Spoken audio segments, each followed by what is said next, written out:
Hello everyone, welcome back to Kanchong TV, where we explore the wonders of culture, history, society, family, and education.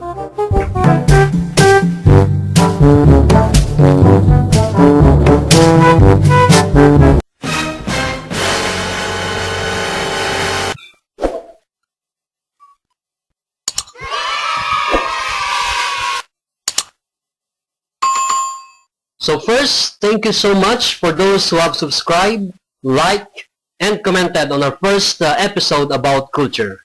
In this second episode, we are going to talk about economics, the basics of economics. And we have with us a teacher, an accountant, and an overseas worker who will be talking not only about the concepts of economics, but also some practical aspects about economics in real-life situations. So Owen and Jevelyn?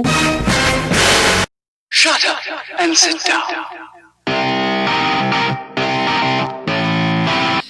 Economics brings into view that the conflict of choice is a permanent characteristic of human existence. That is according to Lionel Robbins.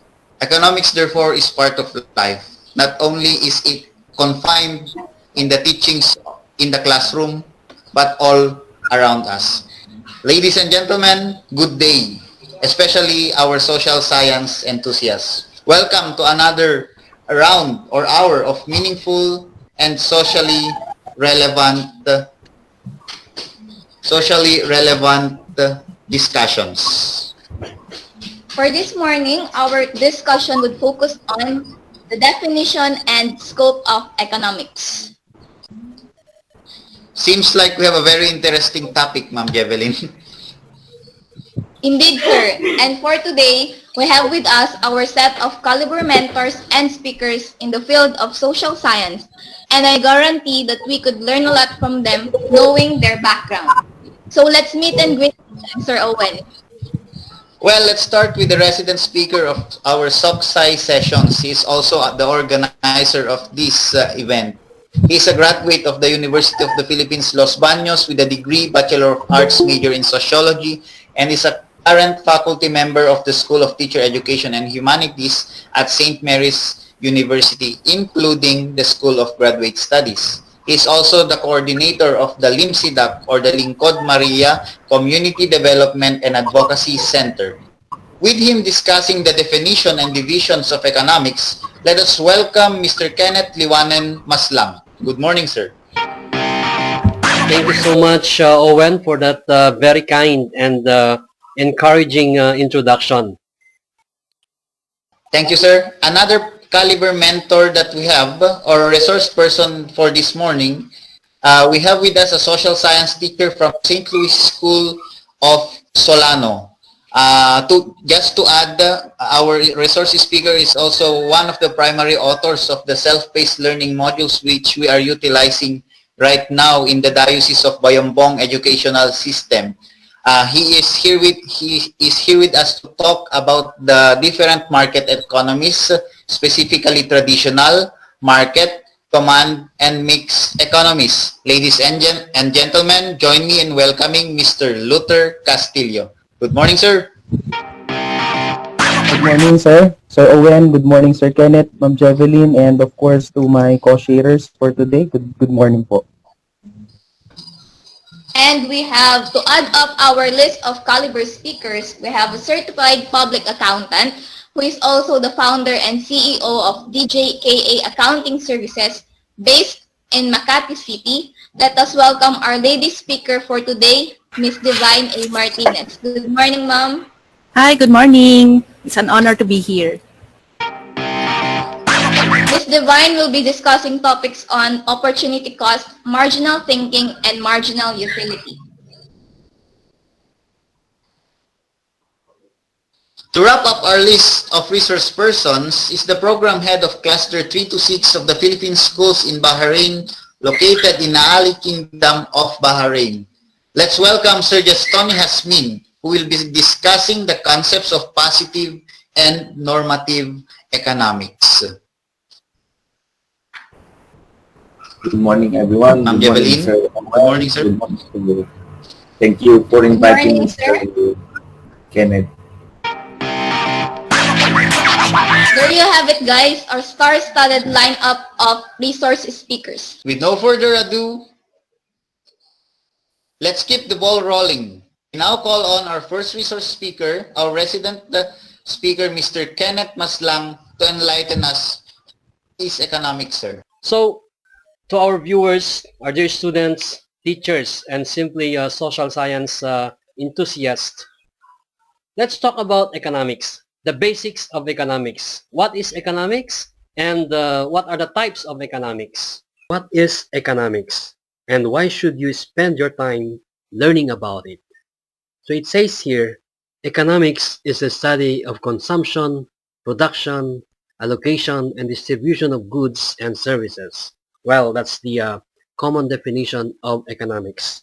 But economics is probably not what you think, as simple as that and as complicated as that.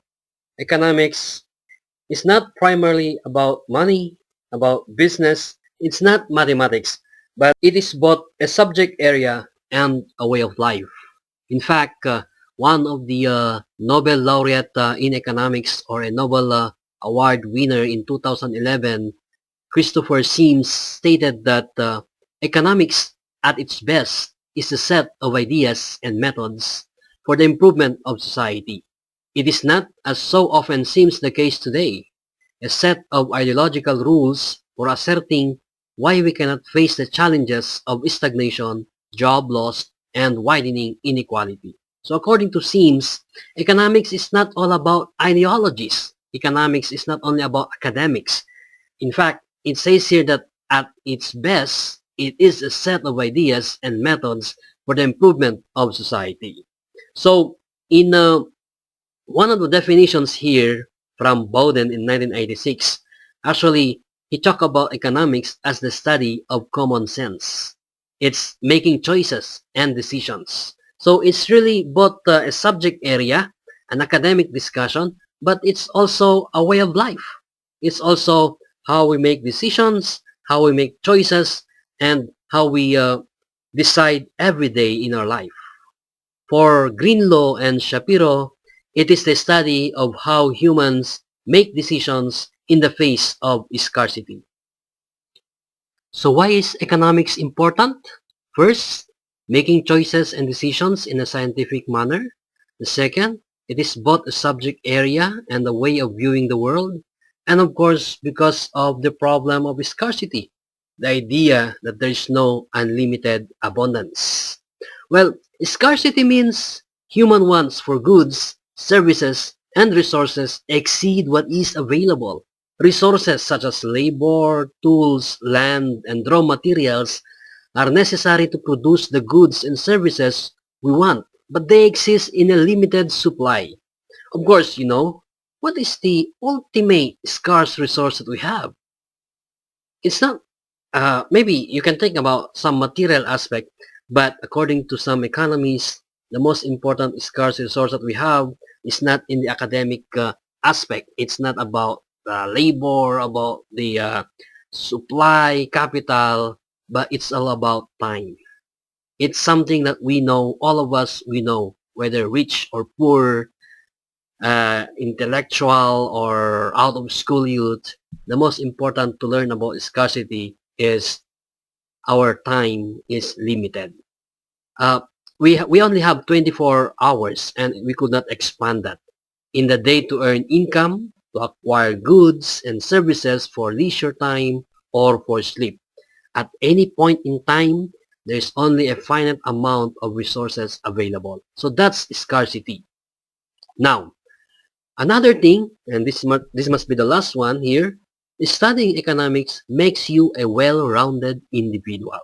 So, in learning the general education course, I remember one of our professors said, in economics, or in the social sciences, we try to learn a little of everything. I think that's the main idea of learning economics in the general education subject.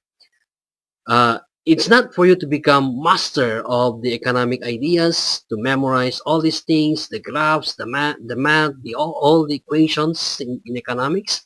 But after studying economics, it is envisioned that you will become a well-rounded individual ready to face the world. Now, let us talk about two major branches of economics. So it could be divided into two.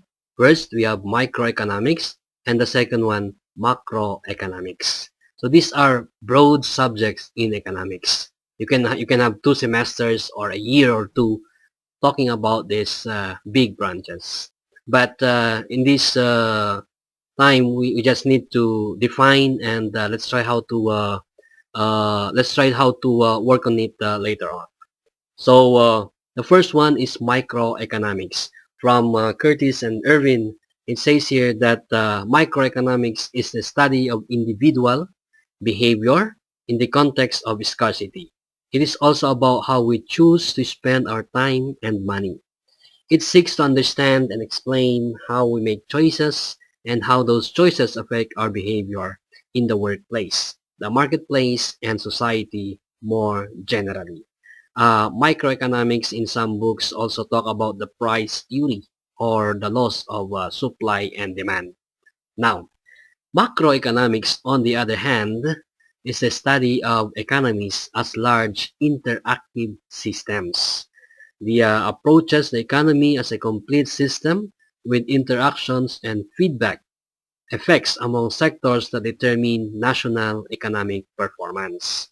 So, macroeconomic is the general aspect of economics. It deals about GNP, GDP, taxation, government spending, government borrowing, while microeconomics is the idea of the concept of price, the concept of scarcity, how we spend our time, our money.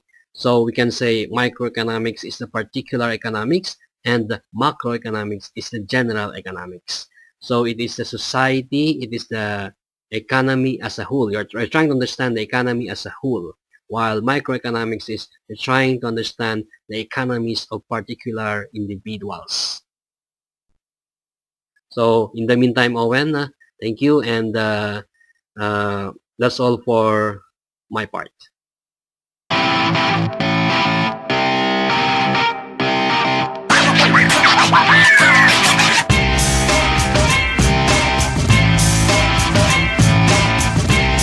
Talking about these things, isa pang pamamaraan para maisagawa ng maayos ang tinatawag nating allocation to avoid scarcity and shortage is talking about the systems of economy or the economic systems. Ano nga ba ang tinatawag nating economic systems? Ito yung tinatawag nating mga mekanismo. These are the mechanisms in order to do the allocation. This is a combination of structures and institution as a solution to economic problems, particularly the shortage or sometimes nagiging problema rin yung kalabisan or yung surplus na tinatawag. Ang system of economy ay ito yung nag-e-establish ng rules and regulations of productions. It is also a way of identifying and determining the rights of the owner of the productions. And looking on this, ang pagde-determine, bago po tayo mag-boil down doon sa tatlo, I am trying to provide some background bakit kailangan natin o bakit natin kailangang pag-aralan ang systems of economy. So, as I have said a while back, the guidelines in choosing economic systems, number one na tatanungin dyan at magde-dwell dyan ay who owns the production? Sino ba ang magmamay-ari? Kasi napakahalaga ng tinatawag nating produkto at serbisyo sa buhay natin. That is one of the concerns of economics, allocating the supply, the services that we have. So before we do that, we need to determine the economic systems that we have. Number one is asking the question who owns the production, kanino ba yung production, and then center of planning, and then horizon of benefits. Those are the three main questions that we should answer. In Tagalog, ano yung gagawin, para kanino ito gagawin, and then paano ito gagawin. Now let us go to the systems of economy. Mapapansin natin, yung apat na binigay sa atin, yung traditional, market, command, and mix, it is somehow evolving. ang system of economy ay parang kultura rin yan. Nag-e-evolve, nag-a-adapt din sa changes. Hindi pwedeng mag-stagnant yan. Dapat meron din siyang meron siyang flexibility. So, from prehistoric to modern era, we already have the systems of economy, and it depends on the culture. It depends on the siguro mga leaders and so on and so forth. So, looking on those things, ang two main factor na nakakaapekto sa paghahanap ng sistema ng pang-ekonomiya sa isang lugar, sa isang bansa o maging sa buong mundo, number one is yung kultura natin, pangalawa yung kasaysayan. So ano ba ang sinasabi ng kasaysayan? Ano ba ang sinasabi ng kultura? Lahat yan nagtatagpo-tagpo. And then based on the sources like Imperial, Antonio Dalo, Samson, and Soriano as published by Rex, and also Charo and Rosa Belbon as published by Joes Publishing Company, meron daw, dinivide nila actually sa dalawa ang sistemang pang-ekonomiya, the old and new system. But for the sake of this sharing, pagsasama-samahin na natin siya. So yung sinabi ni Ma'am Jevelyn kanina, we have four umbrella or we have four economic systems. Yan, actually, ang apat na yan, kilinasify ng mga authors na yon as the old economic systems. Pero under those, andun na yung mga new economic systems. Tignan natin isa-isa. Of course, first is the traditional economy, followed by the market economy. Third is the command economy, and then fourth is mixed economy. Let us try to connect all these economies in the current situations that we have so that we could at least try to reflect sa mga nangyayaring inevitable phenomena and circumstances sa buhay natin ngayon. Ano ba ang best? Siguro, at some point, we could reflect, and as social science enthusiasts, let us try to enlighten our students sa mga pinanggalingan nating socio-economic systems na to. Economic systems na to, sa mga pananggalingan natin from prehistoric to modern times. Alin ba o ano kaya ang the best? Or nandito ba talaga ang tinatawag nating rason bakit hindi tayo umuunlad bilang iisang nasyon, and so on and so forth. So first is the traditional economy. From the term itself, the economic problems, which is the shortage and surplus or even the scarcity, is being solved by their traditions, customs, and culture. So therefore, dito sa traditional na ekonomiya, dinedetermine nila, inaalam nila ang mga problema, sinosolusyonan nila ang mga problema base sa kanilang tradisyon, kultura, at paniniwala. People in this economic systems knows their rights and duties, but they don't have the right to decide for their products. Nakadepende ito sa paniniwala nila at sa kanilang nakaugalian. For example, ano ba yung mga nasa traditional economy? This is perhaps could be connected during the prehistoric times. For example, because before, meron tayong tinatawag na animism, pagan beliefs, and so on and so forth. Dito nagko-concentrate yung kanilang mga produkto at kultura, looking on the economic na kultura yon. Tapos punta tayo sa ekonomiya. For example, agrikultura. Syempre, magko-concentrate yung mga pinoproduce nilang products siguro sa plow, yung adipagarado ngay, tapos slash and burn, and then nomadic way of living. Looking on these things, a traditional economy has something to do with survival only, without considering, or siguro sabihin na nating before, kung titignan natin sa konteksto ngayon, they are not really consulting into their rational something. Siguro sabihin na natin, sa konteksto natin ngayon, siguro sa kanila, yun na ang rational mindset. Pero sa atin ngayon, pag sinabi nating rational mindset, ay iba sa konteksto nila. So, when we say traditional economy, it is based on their traditions, customs, and cultures. Yun ang number one. So, from the term itself, traditional, tradition based on tradition. Moving forward to the second economic system, the market economy. Kung titignan natin, ang market economy ay kahalintulad na ng kung anong nangyayari sa lipunan natin ngayon. When we say market economy, this is an old economic system. Ano ang kamukha nito sa kasalukuyang panahon? Ito yung capitalism or kapitalismo. So when we say market economy, dito umiiral yung tinatawag nating law of supply and law of demand. So dito talagang free enterprise, ang pag nagmamay-ari ng mga produkto ay mga individual, mga businesses. So dito kino-consider yung dami ng supply at dami ng demand, yung tinatawag nating equilibrio na tinatawag. So for us to be more concrete, tignan na lang natin ang konteksto ng pamilihan natin ngayon. That is actually the market economy that we have. Yung tinatawag nating merong individual ownership, may karapatan ang mga taong magmay-ari ng tinatawag nating yung negosyo, yung produkto, sila ang nagpro-produce. Ang pinaka-goal ng market economy ay yung pagkakaroon ng big profit and income. That is why dito sa market economy, kaya kung titignan natin, para na lang magets natin ang konteksto ng market economy sa kasalukuyang Pilipinas, nagkakaroon ng maraming kompetisyon. Ang kagandahan naman nito, para sa mga consumers, mas maraming pagpipilian. Pero sa mga producers, siguro kailangan ng competition, pagandahan ng produkto, and so on and so forth. Kaya kung titignan natin ang market economic systems, dito talaga ang pinaka-goal niya ay profit and income or malaking tubo. Okay?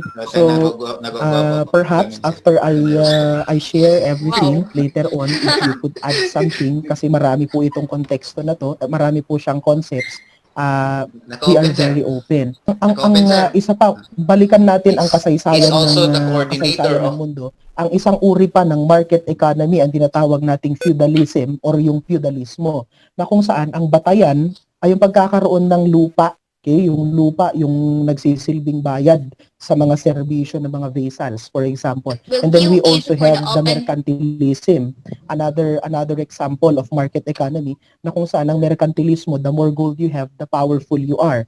So, for them to have the big income na nagiging goal ng market economy, nagkakaroon ng colonization for them to generate funds. And what is that fund? The gold. Gold, and after that, yung 3Gs na tinatawag. Mga konsepto na lang yan. And then, of course, during this modern day, we have the capitalism, okay, the law of supply and demand, yung konsepto ng equilibrio na dapat nagtatagpo ang dami ng supply at demand. At ang pinaka-goal nito ay yung tinatawag nating income. And then we have, so first, ang traditional economy, ang pinaka-goal nito ay respetuhin ang paniniwala, nakabase sa kanilang paniniwala. Second, when we say market economy, ang pinaka-goal nito ay magkaroon ng malaking income. Ang nagmamay-ari ng mga produkto ay ang mga individual, private ownership. Yung isinusulong sa capitalism ni Adam Smith, the laissez-faire, the let-alone policy, na wag daw mangialam ang gobyerno, that is market economy. Now let us proceed to command, the command economy. So from the word itself, command, dicta, okay? Command from the government, it is a centralized planning based on the basic needs, based on the food and shelter. So kung titignan natin, ang konsepto ng command, bakit kailangang magkaroon ng command? Ang pinaka-leader dito ay tatawagin nating diktador siguro. At as social science enthusiasts, tignan naman natin ang konteksto ng Germany, ng Italy during the time o during World War II. Yung tinatawag nating fascism and then Nazism, na kung saan talagang kontrolado ng tinatawag nating mga diktador ang kanilang estado, na sila ang nagde-decide sa lahat ng bagay. Bakit daw nila gagawin 'yun sa loob ng command economy? For them to have equal distribution, para walang lamangan. So this is under command economy, nandito ang communism or yung komunismo, na kung saan ang pinaka-role nito ay magkaroon ng classless society. From the word itself, classless, mawala yung class, mawala yung tinatawag nating class conflict, ay kailangan ang gobyerno lang ang nagde-decide para sa lahat. So, equal distribution. Ito yung konteksto, katulad ng konteksto ng North Korea. At tingnan natin sa konteksto natin. Sa konteksto ng demokrasyang bansa, kung titignan natin, kung ikukumpara natin sa isang command economy, napaka-luxury ng ating pamumuhay kasi may karapatan kang magbahay ng malaki, may karapatan kang magnegosyo ng kung ano-ano, may karapatan kang magkaroon ng sports car and so on and so forth. And when we look on the command economy, kung ikukumpara natin, sobrang simple ng buhay. Nabumuhay sila sa isang simpleng pamumuhay na kung saan basic needs lang ang kanilang tinututukan. Pero sabi nila, as far as the sources are concerned, command economy is prone to corruption. Parang syempre kontrolado yan ng gobyerno, napaka-prone yan ng corruption. Pero siguro kung napaka-ideal niyan at talagang napaka-honest ng isang gobyerno sa isang command economy, diktador, na ang dinedesisyonan niya ang political, social, and even economical, siguro napakaganda. Kung titignan natin ang konteksto ng Pilipinas ngayon, siguro yan ang, at some point, yan ang maganda. Lalong-lalo na kung siguro hindi mareklamo ang mga Pilipino and so on and so forth. May mga kagandahan, may mga downside ang mga to. Kaya ito ay naging parte na ng ating kasaysayan na patuloy nating tinitignan at binabalik-balikan. At hindi naman natin pwedeng sabihin na ang lahat ng to ay perfect for our community right now. Let us try to compare all these economic systems para makapulot man lang ba tayo ng ilang mga pieces of advice from this. That is the very idea why we need to study social studies curriculum, which is part of it is the history, economics. Ang ganda ng pagkakatuloy-tuloy ng ating curriculum towards civic competence and so on and so forth. So, going back to the command economy, balikan natin, when we say traditional economy, paniniwala yan. When we say market economy, pagmamay-ari ng individual or private ownership. Ang command economy naman, that is publicly owned. Pagmamay-ari ng karamihan, pagmamay-ari ng gobyerno ang nag-allocate ng fund. So kung titignan natin ang konteksto rin ng North Korea sa kasalukuyang panahon, ang command economy, under that is communism, ay hindi rin sila yung bansa or nasyon na nakikipag-communicate sa ibang bansa dahil hindi sila sa income. Nasa ano sila? Nasa equal standing, equal footing, and so on and so forth. Basta communism, from the word commune, from the word common, yun na lang ang tandaan natin sa tinatawag nating command para magkaroon ng classless society. Now let us proceed. Last one, which is the mixed economy. So number 1, we have traditional. Number 2, we have market. Number 3, we have command. And then lastly, we have mixed economies. Ito yung mga umbrella economic systems natin. And then under it, nandun yung iba't ibang mga halimbawa nito. So balikan na lang natin mamaya to sum it up. So mixed economy, this is a combination of public and private ownership. Kung titignan natin, balikan natin yung tatlo, ito yung kombinasyon ng number 2 and number 3, yung tinatawag nating command and market. So, from the word itself, kung titignan na natin, ito yung titignan natin, pantay ang tao at yung gobyerno. Merong shared responsibility. Ang pinaka-goal ng mixed economy, tumubo ang bansa at ang mga mamamayan nito. So, siguro, ito yung ang gandang economy or perfect economy para sa bansang Pilipinas, which is, kung titignan natin, nangyayari naman, ito naman yung pinapractice, pero ito kasing mixed economy, ito yung tinatawag nating ideal economic system. We are declaring that we are under it because, number 1, we are acknowledging the power of the government. Number 2, the government is also acknowledging our rights. So there is a shared responsibility. But sometimes the problems is these two entities. How do they exercise their rights and responsibilities? Paano ba nila ine-exercise ang kanilang karapatan, accountability sa kanilang bawat posisyon? Ang ganda ng mixed economy kasi merong karapatang mag-override or may karapatang mangialam ang isang entity sa isang entity.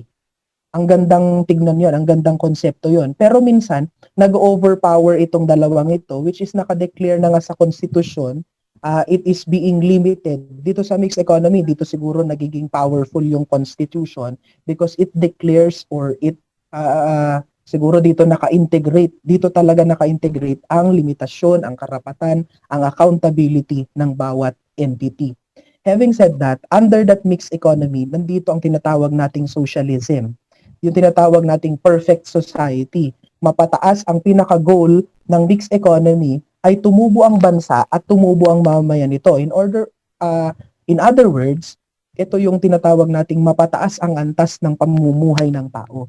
Ito naman ang goal ng Pilipinas ngayon na sakto lang ayon sa pag-aaral. Kaso nga, ayon sa pag-aaral, ni isang bansa, wala pang nakakarating sa tinatawag nating socialism or yung tinatawag nating talagang ideal mixed economy. Kasi kung titignan natin to talagang pantay. Oo naman, kung tignan natin sa konteksto ng Pilipinas, US, minsan nga sa Pilipinas ang nangyayari na absolute democracy na parang nawawalan na ng kapangyarihan.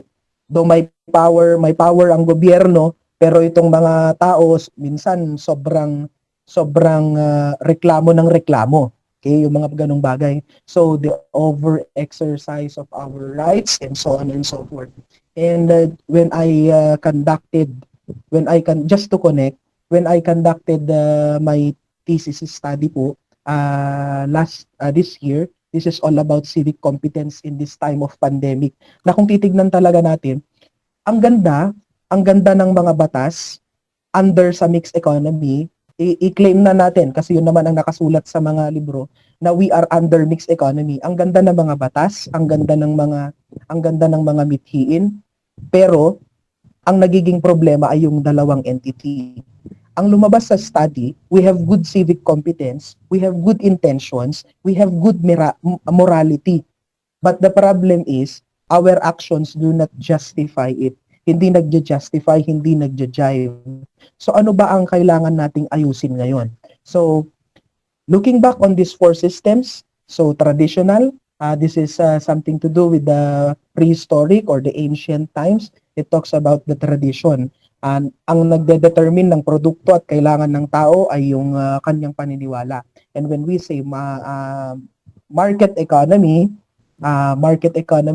ito rin ay umiiral sa Pilipinas. Actually, ito nga yung sabihin na natin ito yung pinaka-umiiral sa Pilipinas ngayon, yung market economy, kasi very powerful ang mga negosyante, ang mga tao may karapatang pumasok at lumabas kahit kailan nila gusto sa negosyo, basta siguro i-register lang nila sa mga ahensya ng pamahalaan, pero may mga tinatawag na rin tayo ngayong black market and so on and so forth. So nagkakaproblema na naman doon sa dahil very powerful ang private ownership at konti lang ang tinatawag may power man ang gobyerno pero hindi ganoon kalakas. So nagkakaroon na naman ng abuse of rights doon sa market economy. Siguro sabihin na natin nandito talaga ang Pilipinas. And then third, we have the command economy na ang pag nagmamay-ari ng produkto at serbisyo ay ang gobyerno para magkaroon ng classless society. And then fourth, the mixed economy. Just to clear things up, we are claiming that we are under this economy, pero ang tunay nating estado ay wala pa rito.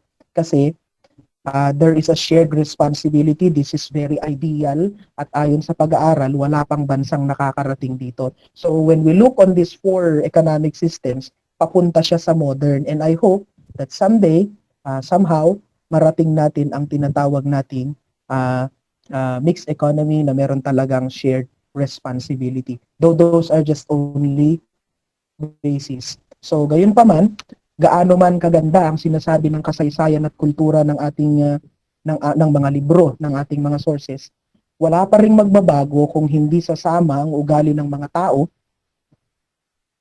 na ugali ng mga taong nasasakupan at nakaupo. So looking on those economic systems, there should be a mutual or shared responsibility and accountability. The bottom line, ano man ang gamitin nating economic system, there should be, number one, loyalty and honesty to the government, and then trust and confidence to the citizens and to its people. And that's all.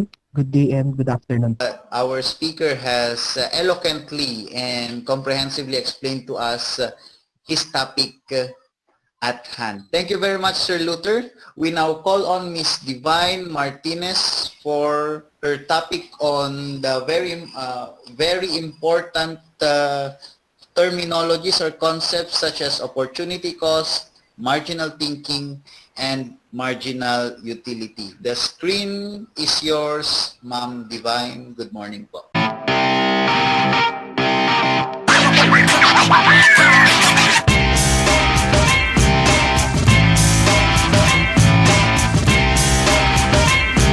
Sir Owen, you are right that the concepts of opportunity cost, marginal thinking, and diminishing marginal utility are very important, not only in the classroom as what has been mentioned earlier, but also in our personal lives, in our lives in general.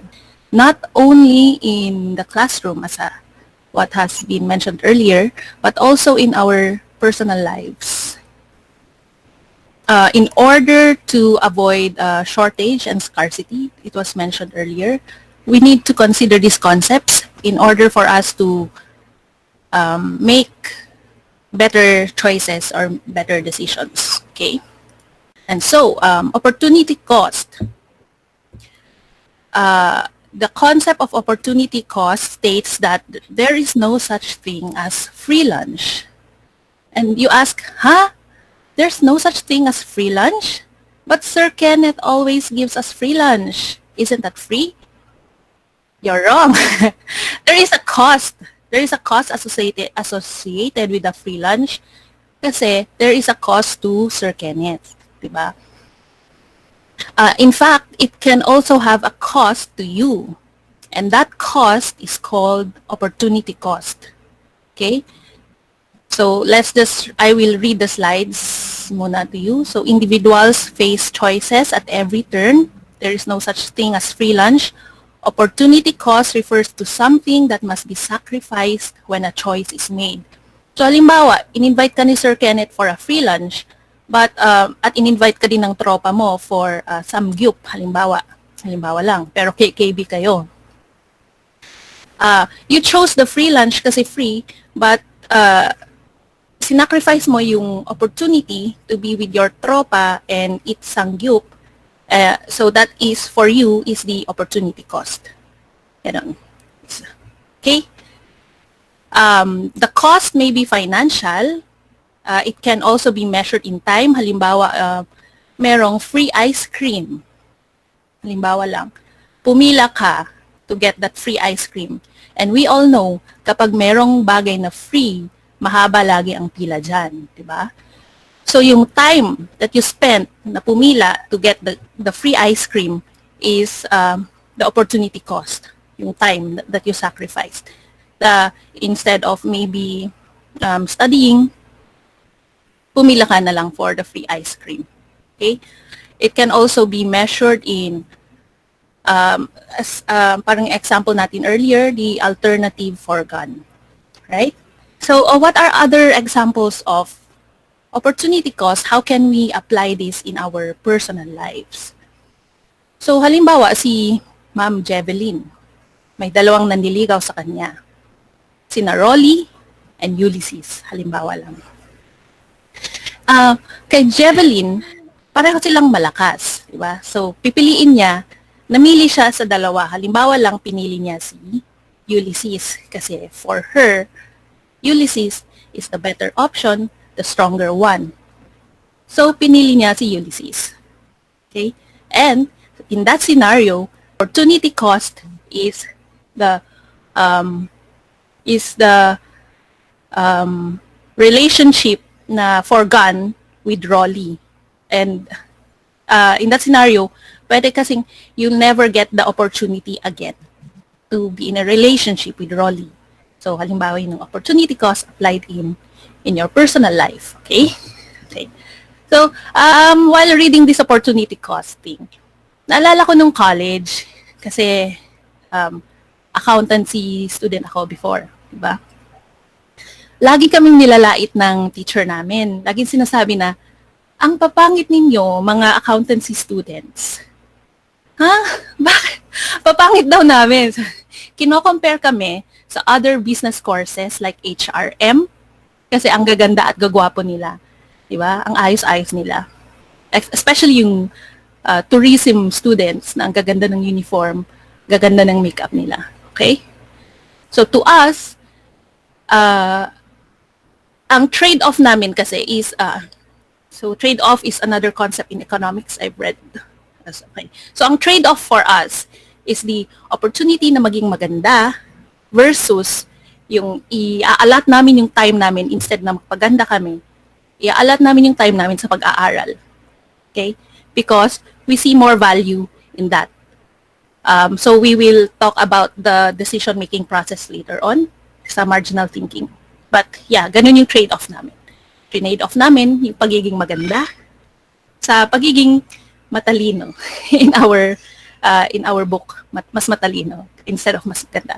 But it's more valuable to them kasi to be maganda kasi sila naman talaga yung humaharap sa mga tao lagi. To us, yung course namin is back office and hindi naman talaga kami humaharap lagi sa tao. Okay?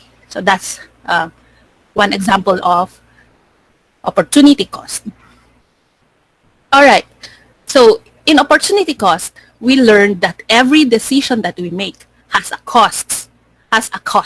Di ba? So every decision that we make has a cost.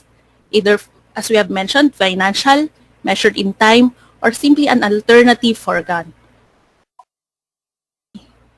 So marginal thinking in economics says that it's not about doing something or not doing it. It's about what to do more or what to do less of.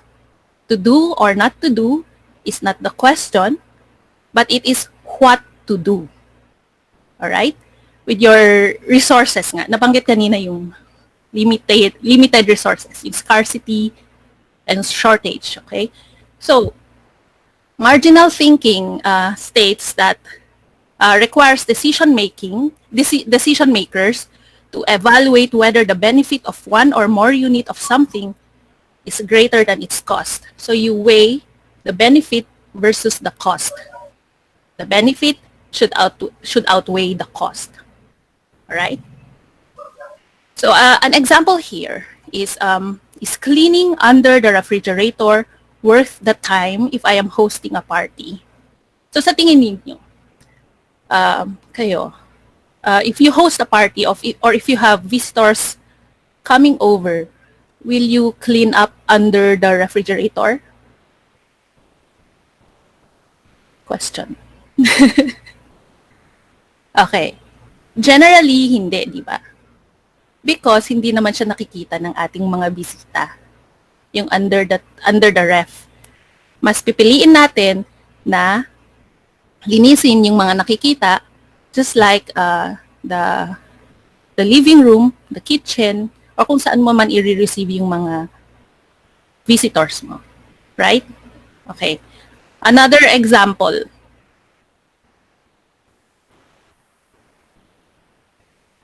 Okay. So, in the slides, you can see parang questions for a company to decide on. For example, how many people should a company hire? At what point does the company begin to lose money? What might happen if a shift in prices occurs? If production decreases, should the company let go of someone? If the price of overhead cost increases, how might customers react? Okay, so these are just some examples of questions that business owners usually ask themselves to make good decisions for their company.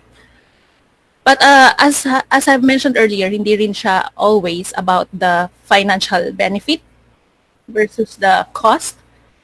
Like sa nangyaring recent global pandemic, it's easy to think na when you let go of employees, for example, mas makakatipid ka. But a lot of business people chose not to. Kahit yun, makakatipid sila definitely kapag nag-let go sila ng employees.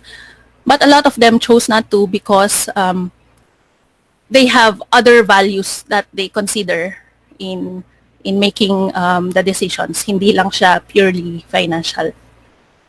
Okay? An example also would be the company that makes the Happy toothpaste. If you're familiar with that, that's Lamoyan Corporation. Okay, they have the choice to minimize cost by deploying machines and other technological facilities in their production line. But they chose not to because yung value nila, they have an advocacy, and that is to employ the PWDs or persons with disabilities. Kaya they chose not to. So depende rin yan talaga. It depends on the person, on the businessman, kung ano yung mas binavalue mo when making a decision. Right? Alright. So, marginal utility is a concept in economics that that is important in decision making. Marginal utility refers to the change in utility of an item as it is consumed over time. The item's utility is the ability to provide satisfying use or enjoyment. Okay? So an example of this, marginal utility. Sa first cup of ice cream mo, satisfied na satisfied ka. Example lang, meron kang, sa first cup of ice cream na kinain mo, meron kang 50 satisfaction points. Okay? But, edi gusto mo na uli ng another ice cream kasi nagustuhan mo yung first na ice cream. So, kumain ka ng second cup of ice cream. Sa second cup of ice cream, hindi na siya the same yung satisfaction na mararanasan mo than the first ice cream. So, the satisfaction of the second ice cream is lesser than the satisfaction of from the first ice cream. Right? So, halimbawa, sa second ice cream, meron kang 30 satisfaction points. Okay? So, yung 30 satisfaction points na yun ang marginal utility. Yun yung additional satisfaction na nararamdaman mo because of additional consumption of a product or service. Alright? But then, the total utility is increased. So, halimbawa, sa first ice cream mo, you get 50 satisfaction points. Sa second ice cream, you get 30 satisfaction points. So the 30 satisfaction points is the marginal utility, and the total utility of eating ice cream is 80 satisfaction points. Halimbawa lang. I don't know if satisfaction points is a legit term in economics, but parang just so we have something to use to measure yung satisfaction natin. Is it? Oh!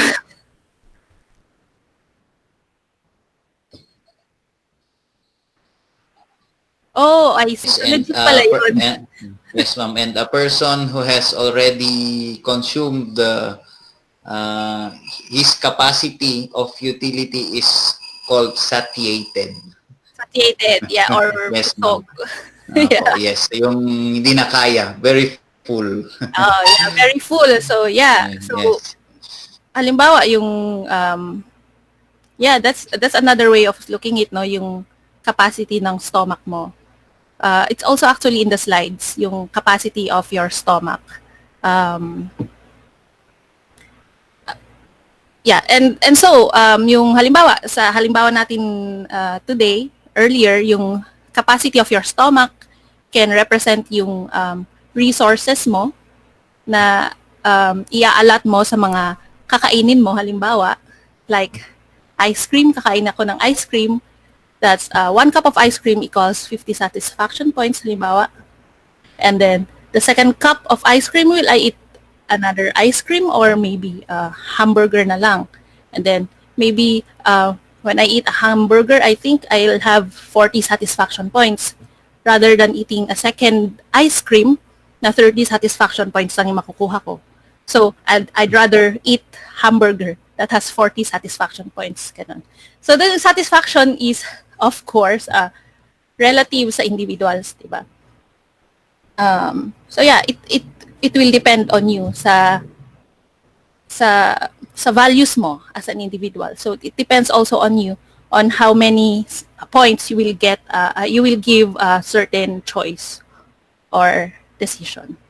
Okay? So, itong mga concept na to, ang isipin nyo when you go to an eat-all-you-can buffet, for example. How many satisfaction points will I get when I eat a steak? Or when I eat that vegetable? Knowing na I only have 200 satisfaction points in my stomach. Halimbawa lang, yun lang yung capacity ng stomach ko. Or when you buy some things, diba? When you only have 1,000 pesos, what will I buy? Will I buy this, that? Will I buy a cup of coffee from Starbucks? How many satisfaction points will I get from that? Diba? So yun.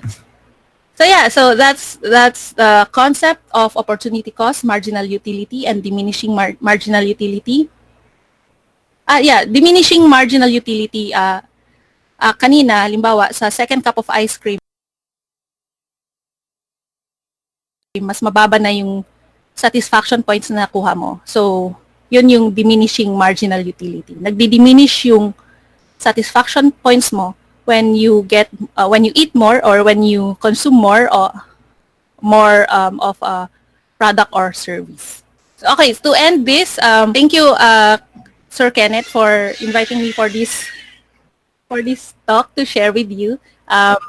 Thank you, Ma'am Divine, for reminding us that the decisions we make, especially in not only financially, but in life, are but to be considered and thought of 10 times or more. Thank you, Ma'am Divine. We now turn over the screen to our last speaker, Sir Tony, to talk about the difference between normative and positive economics. Sir?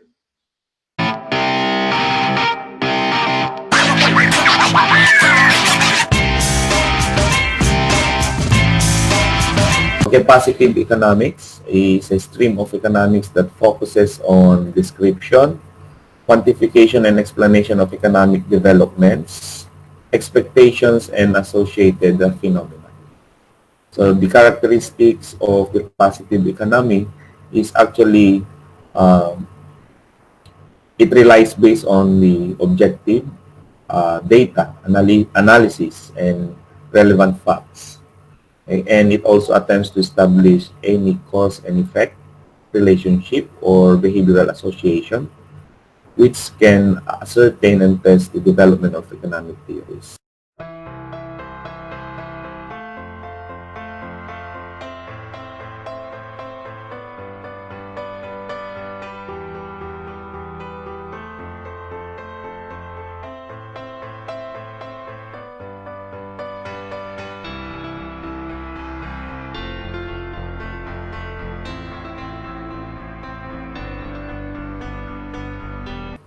While normative economics focuses on the ideological, opinion-oriented, prescriptive, value judgment, and what should be statements aimed toward the economic development, investment, and scenarios.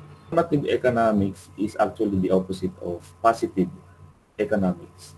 So normative economics focuses on the ideological, opinion-oriented, prescriptive, value judgment, and what should be statements, and it aims toward the economic development, investment projects, and scenarios. So if positive economy uses data, ito namang si normative economy is based on the desire of the people, on the personal level of judgment. And while positive economy uses data for testing, ito namang normative, it is impossible for the data or impossible to test the assumptions under normative economics. So the goal of the normative economy is actually summarize people's desirability, like the lack or theory of, to various economic developments, situations, and programs by asking or quoting what should happen or what ought to be. So it attempts to establish any cause and effect relationship, okay, or behavioral associations which can help ascertain and test development or economic theories. So basically, this is subjective and value-based type of economy. So it is actually originating from the personal perspectives, feelings, or opinions involved in the decision-making process. And they are often sound political or authoritarian. Okay? And which is why this economic branch is also called what should be or what ought to be economics. So I've been repeating that term because this type of economy is based from its term itself, from norms of personal judgment. Okay?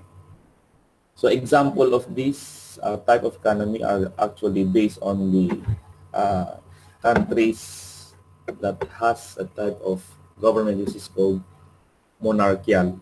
Just like here in Middle East, okay, since the government here is actually run by a ruling family, we could describe the type of economy as normative. Bakit normative?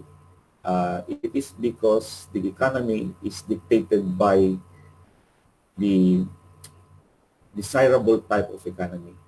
Halimbawa, pag sinabi nila na dapat ang mga tao ay nakaka-receive equally ng subsidy from the government in all aspects or some aspects like healthcare, education, subsidy on social and social security, talagang naibibigay ito at people will actually judge the type of economy here within the economy of these countries as desirable and it's smooth running. Okay? But on the top of this overview, okay, scientifically speaking, when we look at these countries who has this type of economy, it's either scientifically proven na maganda ang economy nila, but based from the assumptions of the people, it's far from science. Okay? So it's not necessarily yung effect nito ay maganda o hindi maganda. But we are looking at how are we going to test or what's the effect of this economy to the people. Okay? Especially yung ruling family. Siya nagdi-dictate, siya nagsasabi na maganda, siya nagsasabi na ito ang dapat mangyari sa bansa. Unlike for some countries, yung democratic, yung normative, positive economy, normative economy, we have the democratic countries like Philippines. Okay? So, sometimes, sabi nga natin kanina, ang economy is adapting to the environment, to the culture of people. It's usually associated with the culture of the people, the norms of the culture. So what type of economy do we have in the Philippines? Is it normative or positive? So just like what I mentioned, it's normative. Okay. So conclusion is based on the judgment that cannot be tested. So it's not a general rule or general truth that normative is only for monarchical. Monarchical economics, again, describes and explains various economic phenomenon or what is scenario, while normative economics focuses on the value of economics, fairness, or what the economy should be or ought to be. Okay, so all of these discussions that I have with you are from the essay of John Neville Keynes, a British economist, and Milton Friedman,